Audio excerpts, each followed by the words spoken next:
വേദവ്യാസന്റെ ചരിത്രം. വേദവ്യാസനെ പറ്റി അറിയാത്തവർ, കേൾക്കാത്തവർ വളരെ കുറവായിരിക്കും. കാരണം അദ്ദേഹമാണ് വേദങ്ങൾ വ്യസിച്ചത്. അതുമാത്രമല്ല, നമുക്ക് എല്ലാവർക്കും പരിചയമുള്ള പുരാണ കഥകളെല്ലാം പലതും എഴുതിയത്, പുരാണങ്ങൾ എഴുതിയ അദ്ദേഹമാണ്. അതുമാത്രമല്ല, അതിൽ ഏറ്റവും പ്രധാനപ്പെട്ട ഭാഗവതം എഴുതിയത് അദ്ദേഹമാണ്. പിന്നെ മഹാഭാരത കഥ എഴുതിയത് അദ്ദേഹമാണ്. അതിലെ കഥയിൽ കഥാപാത്രവും കൂടിയാണ്. അപ്പം അങ്ങനെയെല്ലാം ചിന്തിക്കുമ്പോൾ വേദവ്യാസനെ പറ്റി കേൾക്കാത്തവര് കുറവാണ്. അതേസമയം വേദവ്യാസന്റെ അച്ഛനെ പറ്റി അതിലൂടെ കേട്ടിരിക്കും, പരാശരൻ. കാരണം അതിനെ പറ്റിയും ബന്ധപ്പെട്ട് ചില കഥകളുണ്ട്. അതുകൊണ്ട് പരാശരനെ പറ്റിയും കേട്ട് മുനി, പരാശര മുനി, അതും കേട്ടിരിക്കാൻ സാധ്യതയുണ്ട്. എങ്കിലും പരാശര മുനിയെ പറ്റി നമുക്ക് ധൈര്യത്തിൽ അദ്ദേഹത്തെ പറ്റി ഒരു വ്യക്തിയായിട്ട് തന്നെ, ജീവിച്ചിരുന്ന ഒരു വ്യക്തിയായിട്ട് തന്നെ എടുക്കാം. കാരണം ഋഗ്വേദത്തിൽ പല സൂക്തങ്ങളും എഴുതിയിരിക്കുന്നത് പരാശര മുനിയാണ്. എന്നാൽ വേദവ്യാസൻ, ഋഗ്വേദത്തിൽ വേദവ്യാസം വല്ല സൂക്തം എഴുതിയിട്ടുണ്ടോ നോക്കിയാലൊന്നും കാണില്ല, ശ്രദ്ധയിൽപ്പെട്ടിട്ടില്ല എവിടെയെങ്കിലും. അപ്പോൾ അത് വിഭജിക്കുക മാത്രമാണ് ചെയ്തിരിക്കുന്നത്. പക്ഷെ പരാശര മുനി അതല്ല. അദ്ദേഹത്തിന്റെ സൂക്തങ്ങൾ ഋഗ്വേദത്തിൽ തന്നെ ഉണ്ട്. അദ്ദേഹം ചെയ്ത എന്താണെന്ന് വെച്ചാൽ, അതുവരെ ആ കാലഘട്ടം വരെ, പരാശര മുനിയുടെ കാലഘട്ടം വരെ വേദങ്ങളെല്ലാം ഉരുവിട്ട് വരുന്ന ഒരവസ്ഥയിലായിരുന്നു. അപ്പോൾ പരാശര മുനിയാണ് കുറേ സൂക്തങ്ങളെല്ലാം അത് എഴുതിയുണ്ടാക്കി. അതുമാത്രമല്ല, മറ്റുള്ളവരെഴുതിയത്, വേദങ്ങളിൽ പലവരും എഴുതിയതാണല്ലോ, അതെല്ലാം കൂടി ചേർത്തിട്ട് ഒരു പുരാണ സംഹിത എന്നെല്ലാം പറഞ്ഞുകൊണ്ട് അദ്ദേഹം കുറെ എഴുതി വെച്ചിട്ടുണ്ട് താളിയോലകളിൽ. അദ്ദേഹം പിന്നെ പുരാണ കഥയോ എഴുതിയിട്ടുണ്ട്. അപ്പൊ തുടക്കം കുറിച്ചത്, എഴുതിയ രൂപത്തിൽ തുടക്കം കുറിച്ചത് അദ്ദേഹമാണ്. അദ്ദേഹത്തിന്റെ കഥകളാണ്. പിന്നെ അദ്ദേഹം എഴുതിയ സൂക്തങ്ങളെല്ലാമാണ്, അതെല്ലാം വാരി വലിച്ച് കൂട്ടി എഴുതിയിരിക്കുകയായിരുന്നു. പക്ഷെ അതിനെ ഒരടുക്കും ചിട്ടിയുമായിട്ട് നാലായിട്ട് വിഭജിച്ചിട്ട്, ഋഗ്വേദം, യജുർവേദം, സാമവേദം, അഥർവവേദം എന്നെല്ലാം പറഞ്ഞിട്ട് നാലായിട്ട് വിഭജിച്ചത് എല്ലാം ഈ വേദവ്യാസനാണ്. അതേ വ്യസിച്ചിട്ട്, അതായത് കെമിസ്ട്രി, ഫിസിക്സ് എന്ന് പറഞ്ഞമായി തരംതിരിക്കുന്ന മാതിരി ഒന്നിച്ചേരി കൂട്ടിയെല്ലാം എടുത്തിട്ട് ഒരു അടുക്കും ചിട്ടയിൽ എഴുതി വെച്ചത് വേദവ്യാസനാണ്. അപ്പൊ പരാശര മുനിയിൽ നിന്ന് തന്നെയാണ് തുടങ്ങേണ്ടത്. പരാശര മുനി ഒരു ജീവിച്ചിരുന്ന ഒരു വ്യക്തി തന്നെയാണ്, അതിൽ ഒരു സംശയവും വേണ്ട. കാരണം അദ്ദേഹത്തിന്റെ സൂക്തങ്ങൾ ഋഗ്വേദത്തിൽ കാണാം. എന്നാൽ പിന്നീട് ഇതിനെ വ്യസിക്കുകയും, അതായത് പലവിധമായി വിഭജിക്കുകയും, അതെല്ലാം കുറേ കാലം കഴിഞ്ഞിട്ടാണ്, വേദവ്യാസന്റെ കാലഘട്ടത്തിൽ എന്ന് വേണമെങ്കിൽ പറയാം. ആ കാലഘട്ടത്തിനിടക്കുള്ള കാര്യങ്ങളെല്ലാം, ചരിത്രം, വേദങ്ങളിലെ എല്ലാം ഉണ്ട്, ചരിത്രമുണ്ട്, സയൻസും ഉണ്ട്, എല്ലാം ഉണ്ട്. ആ ചരിത്രം ഒരു കഥരൂപത്തിലാണ് നമുക്ക് ലഭിച്ചിരിക്കുന്നത്. അതുമാത്രമല്ല, ലോകാവസാനം വരെയുള്ള കാര്യങ്ങളെല്ലാം മഹാഭാരത കഥയിലൂടെ എഴുതി വച്ചിരിക്കുന്നത്. അതെല്ലാം വേദവ്യാസനാണ്. അതിനെപ്പറ്റി അവസാനം പറയാം. അപ്പോൾ പരാശര മുനി തൊട്ട് വേദവ്യാസൻ വരെയുള്ള ചരിത്രം എഴുതി വച്ചിരിക്കുന്നത് കഥരൂപത്തിലാണ്. ആ കഥയിലാണ് വേദവ്യാസം വരുന്നത്.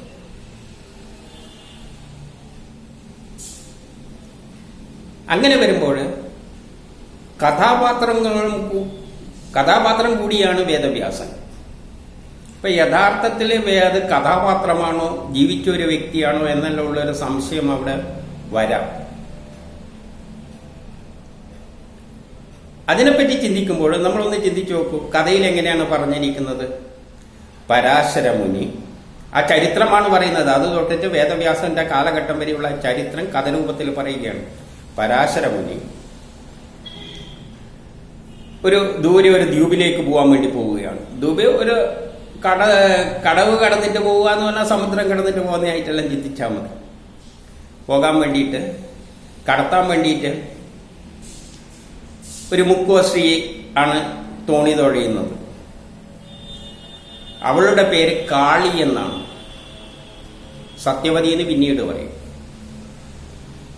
അപ്പം അവളെ ബന്ധിപ്പിച്ചുകൊണ്ടാണ് കഥ പോകുന്നത്. പക്ഷെ യഥാർത്ഥ പേര് പരാശരനും കാളിയും തമ്മിൽ. അപ്പം പരാശര മുനിക്ക് ഈ കടത്ത് തോണിയിൽ പോകുമ്പോൾ അവളോട് സ്നേഹമെല്ലാം തോന്നി, അവളെ സൗന്ദര്യമെല്ലാം കണ്ടിട്ട് മയങ്ങിപ്പോയി.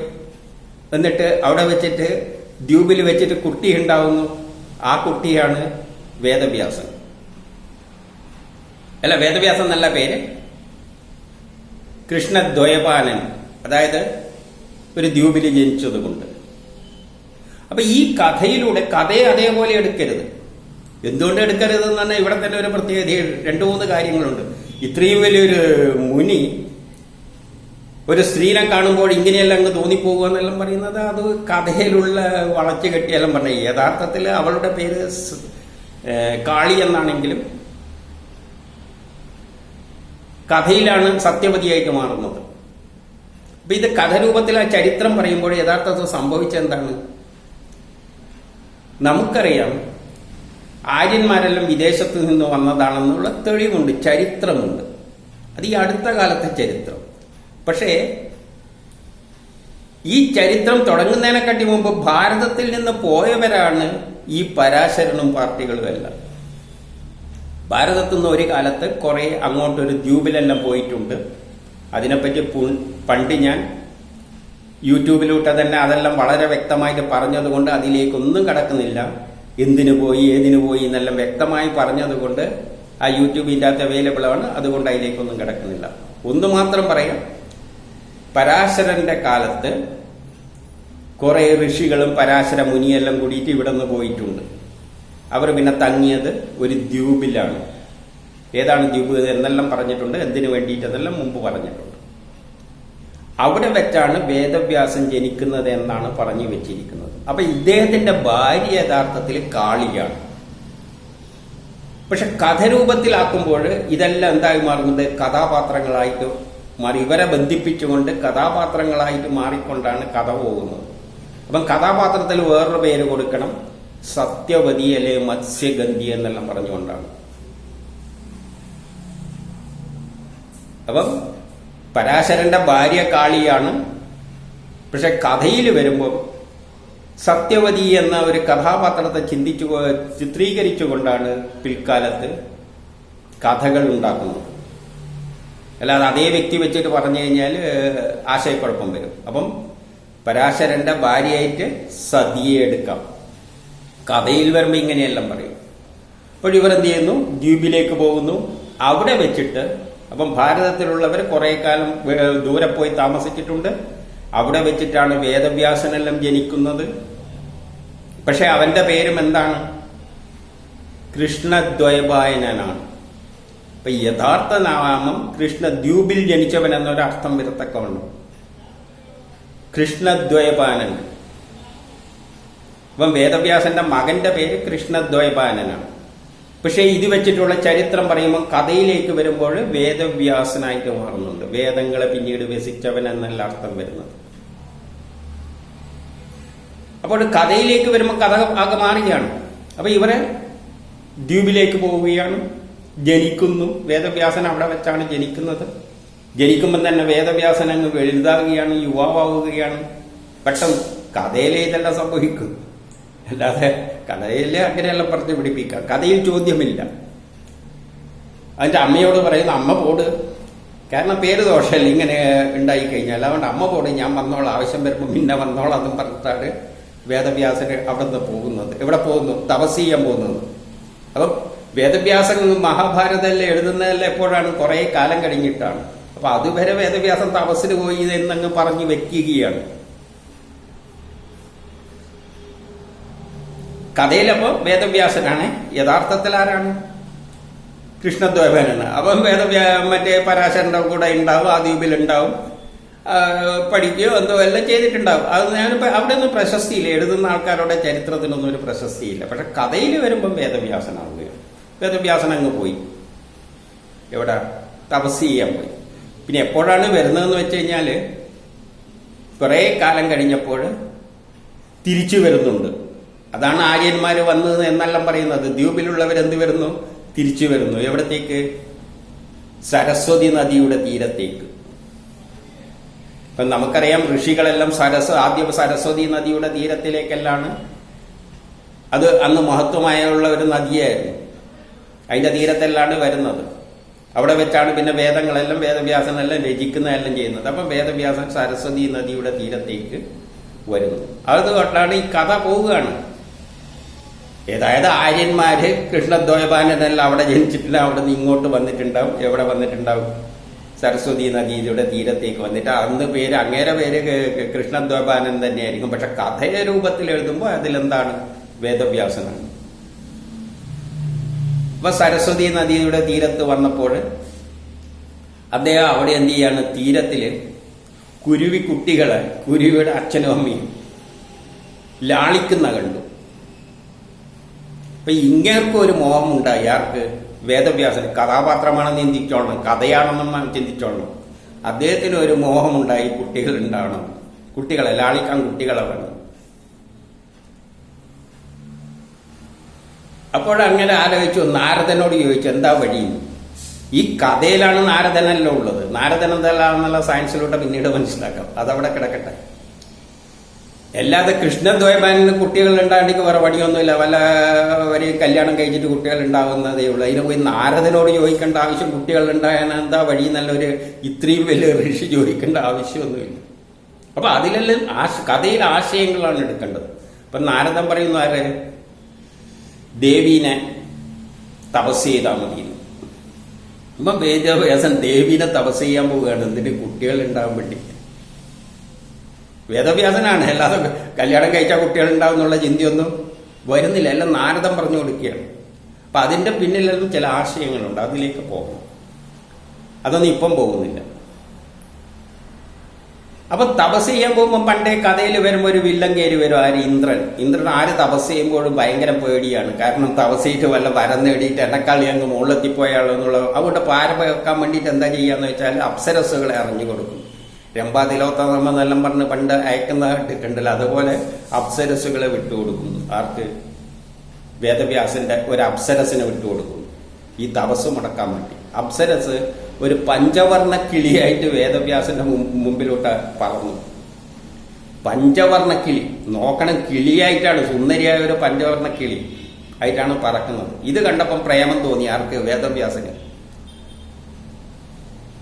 കൃഷ്ണദ്വൈപായനല്ല, കഥയിലുള്ള ഒരാശയം. അതിനെല്ലാം ചില ആശയങ്ങൾ വെച്ചുകൊണ്ടാണ് അടിക്കുന്നതെന്ന് മനസ്സിലാക്കണം. അല്ലാതെ നേരിട്ട് അതേപോലെ അങ്ങ് ചിന്തിച്ചു പോയി എന്ത് ചെയ്യാൻ പറ്റും? ഒന്നും ചെയ്യാൻ പറ്റില്ല. കഥയായിട്ട് കാണാൻ ആദ്യം നമ്മൾ ശ്രമിക്കണം. ഈ പഞ്ചവർണ്ണ കിളിയോട് കണ്ടപ്പോൾ വേദവ്യാസന് സൗന്ദര്യം കണ്ടിട്ട് അങ്ങ് മറന്നുപോവുകയാണ്. അപ്പൊ അരണി അടയഞ്ഞുകൊണ്ടിരിക്കുകയാണ്. അപ്പോഴൊരു കുട്ടി അങ്ങ് ജനിച്ചു ഇവളില്, ഈ പക്ഷിയില്.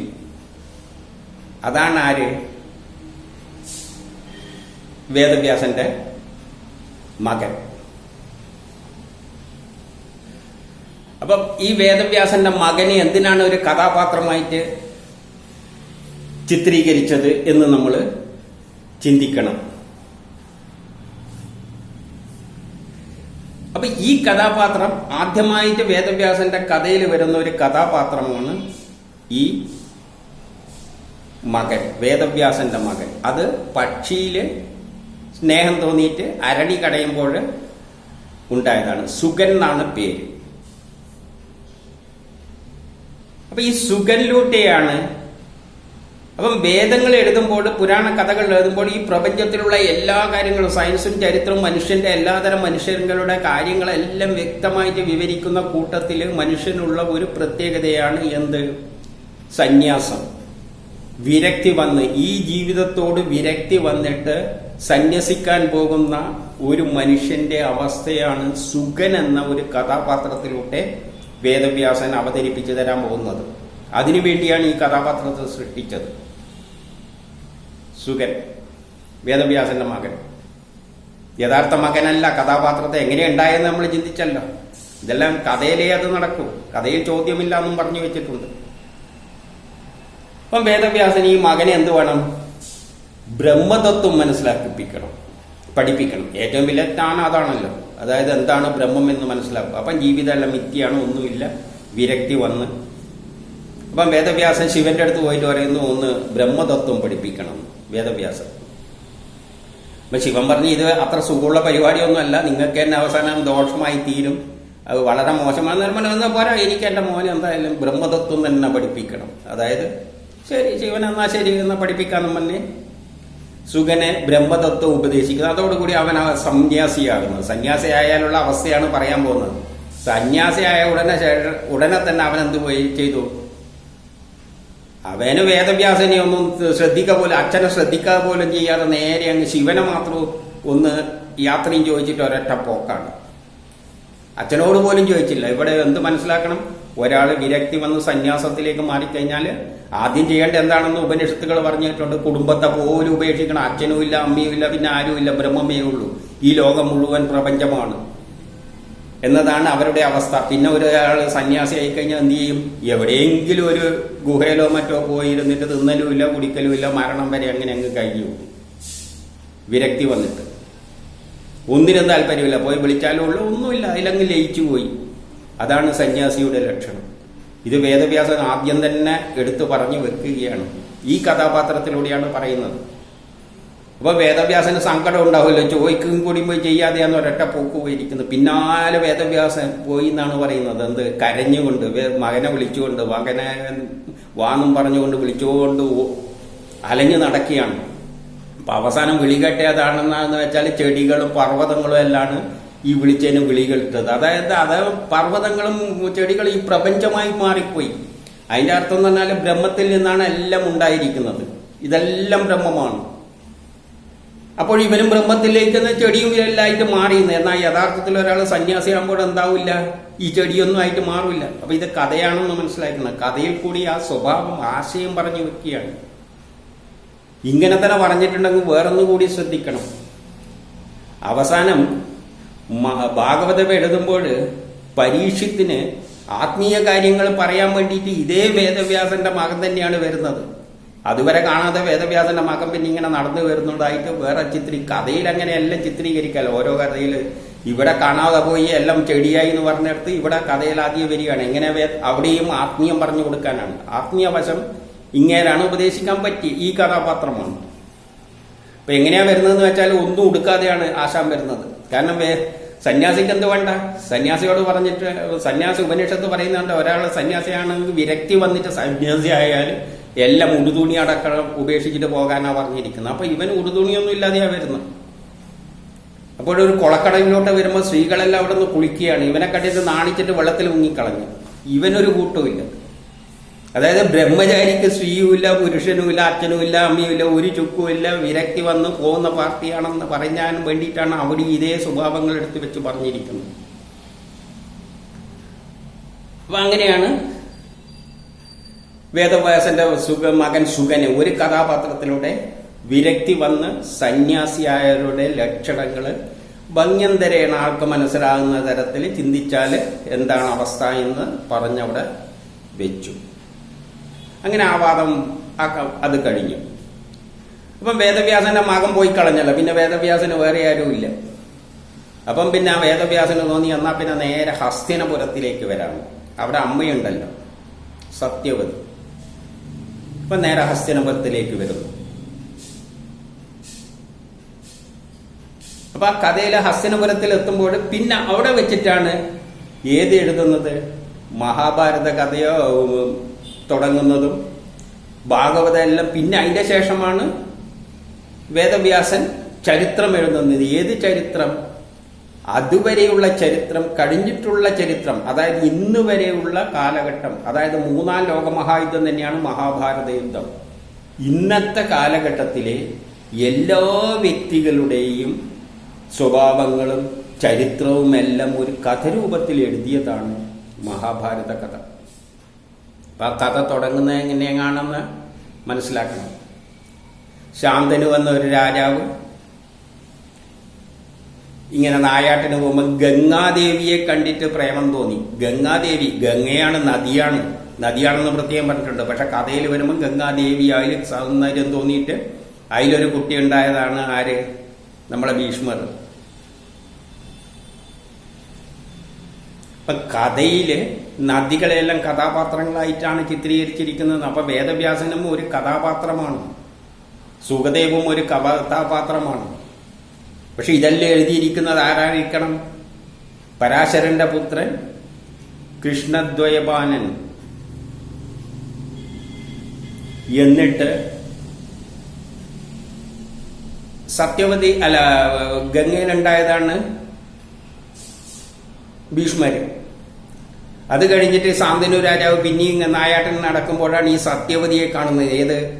പണ്ട് പരാശരം കെട്ടിയ സത്യവതിയെ. പക്ഷെ ആ കഥാപാത്രം ആ പേര് കൊടുത്തു കഴിഞ്ഞാൽ ഒരു കൺഫ്യൂഷൻ ആവുന്നതുകൊണ്ട് ഒരു വേറെ പേര് കൊടുത്തു. എന്താണ്? മത്സ്യഗന്ധി എന്നുള്ള പേരുമുണ്ട്, ഗന്ധവതി എന്നൊരു പേര്. അപ്പൊ ഇങ്ങേർക്കും ആഗ്രഹം തോന്നി, കെട്ടുന്നു. അതിൽ 2 കുട്ടികൾ ഉണ്ടാകുന്നു. ആര്? ചിത്രാംഗദനും വിചിത്രവീര്യനും. 2 മക്കളുണ്ടാകുന്നു. ഇതിലൂടെയും ചരിത്രമാണ് പറഞ്ഞുകൊണ്ട് വരുന്നത്. അതുവരെയുള്ള ചരിത്രം പറഞ്ഞു വരികയാണ്. എന്നിട്ട് ഇതെല്ലാം എന്താണെന്ന് ഞാൻ ഇതിനു മുമ്പ് ഭാഗവതവും മഹാഭാരത കഥയെല്ലാം രാമായണവും എല്ലാം വളരെ വിസ്തരിച്ച് തന്നെ യൂട്യൂബിലൂടെ പറഞ്ഞതുകൊണ്ട് അതിന്റെ പിന്നിലുള്ള ആശയങ്ങളെല്ലാം വ്യക്തമായിട്ട് വേറെ യൂട്യൂബിലൂടെ പറഞ്ഞതുകൊണ്ട് അതിലേക്കൊന്നും ഇവിടെ കിടക്കുന്നില്ല. അങ്ങനെ ആ സത്യവതിയില് ഈ ശാന്തനു, സത്യവതി എന്നുള്ള പേര് പിന്നെ പറയണ്ടേ, ഇനി എന്തു മതി? ഗന്ധവതി എന്ന് പറയുന്നതാണ് നല്ലത്. അപ്പൊ അവളില് 2 കുട്ടികൾ ഉണ്ടാകുന്നു. അതാണ് നമ്മൾ കണ്ട ഈ 2 പേര്, വിചിത്രവീര്യനും ചിത്രാംഗദനും വിചിത്രവീര്യനും. അവരെ കൊണ്ട് കല്യാണം കഴിപ്പിച്ചത് അംബിക അംബാലിക എന്നീ 2 പേരെയാണ്. 2 പേരും കല്യാണം കഴിച്ചത്. പക്ഷെ ഇവർ ചെറുത് തന്നെ മരിച്ചു പോവുകയാണ്. അപ്പൊ ഈ സ്ത്രീകള് എന്തായി? വിധവകളായി, കുട്ടികളുമില്ല. അപ്പൊ സത്യവതിക്ക് എന്ത് പറ്റും? സങ്കടം വരും. രാജ്യത്തിന് പിന്നെ ഭരിക്കാൻ അവകാശികൾ വേണ്ടേ? അപ്പൊ അതുവരെയുള്ള ചരിത്രം ഈ കഥയിലൂടെ പറഞ്ഞു വെച്ചു. ഇനി അതിന്റെ ശേഷമുള്ള ചരിത്രമാണ്, ദ്വാപരയുഗത്തിലെ കഥയാണ്. ഇനി ഈ സത്യവതി അംബിക അംബാലികയിലൂടെ പറയാൻ പോകുന്നത്, അവരുടെ മക്കളിലൂടെ പറയാൻ പോകുന്നത് വേദവ്യാസം പറയാൻ പോവുകയാണ്. അവിടെയാണ് എന്ത് വരുന്നത്? മഹാഭാരത കഥയെല്ലാം വരുന്നത്. അതായത് ദ്വാപരയുഗവും കലിയുഗവും അതിന്റെ കഥയിലൂടെയാണ് ലോകം അവസാനിക്കുന്നവരെയുള്ള കഥ വേദവ്യാസം പറയാൻ പോകുന്നത്. 3ാം ലോകമഹായുദ്ധമടക്കം. അപ്പോൾ സത്യവതിക്ക് 2 മക്കൾ മരിച്ചുപോയി. പിന്നെ ഒരു മകനുണ്ട്. ആര്? വേദവ്യാസൻ. അപ്പം വേദവ്യാസനെ വിളിച്ചിട്ട് പറയുകയാണ്, അംബയെ അംബാലികയെ നീ കെട്ടിയിട്ട്, കെട്ടാനൊന്നും പറഞ്ഞിട്ടില്ല, അവരിലൂടെ കുട്ടികൾ വേണമെന്ന് പറയുകയാണ്. കെട്ടാനൊന്നും പറഞ്ഞിട്ടില്ല, കുട്ടികൾ വേണം. എന്തായാലും എനിക്ക് കുട്ടികൾ ഉണ്ടായേ പറ്റൂ, കാരണം ഭാവി തലമുറ വേണമല്ലോ. ശരി, വേദവ്യാസൻ എന്നാ ശരിയാകട്ടെ, അമ്മ പറഞ്ഞല്ലേ. വരുന്നു. 2 മക്കളുണ്ടാകുന്നു. ഒന്ന് കുരുടൻ, ധൃതരാഷ്ട്രൻ. ഇപ്പോഴത്തെ കാലഘട്ടത്തിലെ ജനങ്ങളുടെ സ്വഭാവമായിരിക്കാം പറഞ്ഞിരിക്കുന്നത്. 3 തരം ജനമുണ്ട് എന്നാണ് പറയുന്നത്. അംബിക അംബാലികയിലൂടെ 2 കുട്ടികളുണ്ട്. ഒന്ന് കുരുടനാണ്, ഒന്ന് വിളറിയവനാണ്. ബുദ്ധിയെല്ലാം ഉണ്ട്, എല്ലാ കൗശല്യം ഉണ്ട്, പക്ഷെ വിളറിപ്പോയി, കൊള്ളൂല്ല. വിളറിയവൻ എന്ന് പറഞ്ഞാൽ എന്താണ്? അങ്ങനെയാണ്. പിന്നെ നല്ല എല്ലാം തികഞ്ഞ ഒരു പുത്രം പ്രയോഗിച്ചിട്ടുണ്ട്. അത് വേലക്കാരിയിലാണ് ഉണ്ടായിരിക്കുന്നത്. അതാണ് വിദുരർ. അങ്ങനെ 3 മക്കളുണ്ട്. അപ്പൊ ഈ മക്കൾ, ഇവരിലൂടെയാണ് പിന്നെ എന്തുണ്ടാകുന്നത്? ദ്വാപരയുഗത്തിലെ ജനങ്ങളുടെ കഥ പറയാൻ പോകുന്നത്. ആ ജനങ്ങളിൽപ്പെട്ട മനുഷ്യരിൽപ്പെട്ടതാണ് നമ്മളെല്ലാം. കലിയുഗത്തിൽ അത് അവസാനം വരെയുള്ള കഥ പറയണം. അപ്പൊ നമ്മളെ സ്വഭാവം എല്ലാം ഇതിനകത്ത് മഹാഭാരതത്തിലെ ഓരോ കഥാപാത്രത്തിലൂടെയും നമുക്ക് എല്ലാവരുടെയും സ്വഭാവം വിവരിച്ചു തരുന്നുണ്ട് വേദവ്യാസൻ. ഏതൊരു വ്യക്തിയുടെയും സ്വഭാവം നിങ്ങൾക്ക് ഈ കഥാപാത്രങ്ങളെ ഏതിലെങ്കിലും ഒന്ന് ദർശിക്കുവാൻ പറ്റും. അങ്ങനെ അവരിലൂടെയാണ് പിന്നെ കൗരവരും 106 പേരിലും ഉണ്ടാകുന്നത്. അതിലുള്ള സ്വഭാവ അതുകൊണ്ടല്ലേ ഒരാളെ കാണുമ്പോൾ ഇതവനാണ് മറ്റേതാണെന്നെല്ലാം പറയുന്നത്. അത്രയും വ്യക്തമായിട്ട് ഈ യുഗത്തിലെ ദ്വാപര യുഗത്തിലെ കലിയുഗത്തിലെ അവസാനം വരെയുള്ള കാലഘട്ടത്തിലെ എല്ലാവരുടെയും സ്വഭാവവിശേഷങ്ങളിൽ ചരിത്രം എങ്ങനെ പോകും എന്നെല്ലാം വിസ്തരിച്ച് വേദവ്യാസൻ പറയുകയാണ്. ഇതെല്ലാം പറയുന്ന ആരായിരിക്കും? പരാശരന് കാളിയിലുണ്ടായ കൃഷ്ണദ്വയപായനാണ് എന്ത് ചെയ്തിട്ടുണ്ടാവുക? സ്വയം ഒരു കഥാപാത്രത്തെ സൃഷ്ടിച്ചുകൊണ്ട് ഈ കഥകൾ മുഴുവൻ പറഞ്ഞു വെച്ചിരിക്കുന്നത്. ചരിത്രം കഥരൂപത്തിൽ പറഞ്ഞു വെച്ചിരിക്കുന്നത്. അങ്ങനെ പറയുമ്പോൾ ഒരു കുഴപ്പമുണ്ട്. ഇതെല്ലാം നമ്മൾ പിൽക്കാലത്ത് എടുത്തിട്ട് അതെല്ലാം അതേപോലെ ഇതെല്ലാം എന്തോ വലിയ ദിവ്യമായിട്ട് എടുക്കേണ്ടതാണെന്നെല്ലാം വെച്ചുകൊണ്ട് പിന്നെ എന്ത് ചെയ്യാൻ പറ്റും? ചിലതെല്ലാം കയറി അനുകരിക്കാൻ തുടങ്ങും. അപ്പൊ ഇത് വേദവ്യാസന് നല്ലോണം അറിയാം. ഇതെല്ലാം ചിലപ്പോൾ വേദവ്യാസനല്ല, കൃഷ്ണദ്വൈപായന് എന്തറിയാം, ഇതെല്ലാം പിന്നേ കാലത്ത് സ്വീകരിച്ച് കഴിഞ്ഞ് ആരെങ്കിലും ഇതെടുത്ത് അനുകരിക്കാൻ തുടങ്ങിക്കഴിഞ്ഞാൽ പ്രശ്നമെന്ന് കണ്ടിട്ട് ചില സമയത്ത് അദ്ദേഹം കയറി വരും കഥയിൽ. അതായത് ഒരു ടേണിംഗ് പോയിന്റ് എല്ലാം വരുമ്പോൾ വേദവ്യാസൻ കഥയിൽ കയറി വരും. ബാക്കിയെല്ലാം ഇവരുടെ അതിന്റെ പിൽക്കാലത്തുള്ള ജനങ്ങളുടെ കഥയാണ് പറയുന്നത്. അങ്ങനെ വന്ന ഒരു സമയമാണ് പാഞ്ചാലിനെ 5 പേരെ കെട്ടാൻ പോയത്. പാണ്ഡവർ 5 പേരെ ഒരു പാഞ്ചാലി കെട്ടുന്നത്. ആ സമയത്ത് ഈ എഴുതുന്ന കൃഷ്ണദ്വൈപായനെ അറിയാം എന്നെങ്കിലും ഒരു കാലം പിന്നെ ഇത് വലിയ ആത്മീയ നല്ല കാര്യമാണ്, വേദവ്യാസം പറഞ്ഞു വെച്ചിരിക്കുന്നല്ലേ, അതുകൊണ്ട് എന്നാ പിന്നെ പെണ്ണുങ്ങളെ വിചാരിക്കുകയാണ് ഒരു 5 എണ്ണത്തിനെ കെട്ടിക്കളയാന്ന് പറഞ്ഞാല് അത് വലിയ പ്രശ്നമായി മാറും. അതുകൊണ്ട് എന്ത് ചെയ്തു? അപ്പോൾ വേദവ്യാസം കയറി വന്നിട്ട് പറയുന്നുണ്ട് എന്ത്, ഇത് 5 കെട്ടുന്ന കുഴപ്പമൊന്നുമില്ല, കെട്ടാം, പക്ഷെ ഇത് ഇവർക്ക് മാത്രം ബാധകമാണ്, വേറെ ആർക്കും ഇത് ബാധകമല്ലെന്ന് ഇടക്കിടക്ക് ഇങ്ങനെയെല്ലാം ചില സമയത്ത് വന്ന് പറയുന്നുണ്ട്. അപ്പൊ ഇതാണ് വേദവ്യാസന്റെ ചരിത്രം, വേദവ്യാസന്റെ കഥയിലെ ചരിത്രം. പക്ഷെ യഥാർത്ഥത്തിൽ ഇതിന്റെ പിന്നിലെല്ലാം നമ്മൾ വേറെ വേദവ്യാസന്റെ വേറെ പേര് തന്നെയാണ് എന്ത്? കൃഷ്ണദ്വൈപായനൻ, പരാശരന്റെ പുത്രൻ കൃഷ്ണദ്വൈപായനൻ. ഏതില്? കാളി എന്ന ഒരു മാതാവിൽ ജനിച്ചത്. അത് കഥാപാത്രമായിട്ട് വരുമ്പോൾ ബാക്കിയെല്ലാം കഥകളാണ്. കഥയില് കഥാപാത്രങ്ങളായിട്ട് വേറെ പേര് വെച്ച് ഇപ്പം ചിലവരെല്ലാം എഴുതുമ്പോൾ തൂലികാനാമത്തിലാണ് എഴുതുക.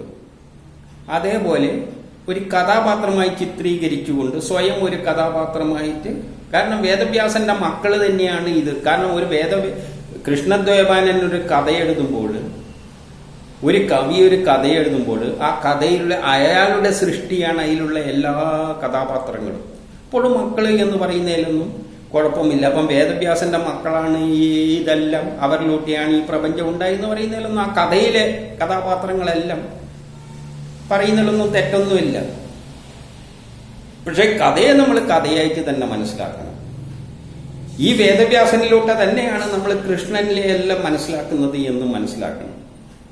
കൃഷ്ണനെ എല്ലാം അവതരിപ്പിക്കുന്ന ആരെ തന്നെയാണ്? ഈ വേദവ്യാസൻ തന്നെയാണ്. ഈ വേദവ്യാസനാണോ? അതായത് വേറെ നേരത്തെ പറഞ്ഞാൽ കൃഷ്ണദ്വൈപായനൻ ആണ് കൃഷ്ണൻ എന്ന കൃഷ്ണനെ പോലും ഈ കഥയിൽ മഹാഭാരതത്തിൽ അവതരിപ്പിക്കുന്നത്. ഇതാണ്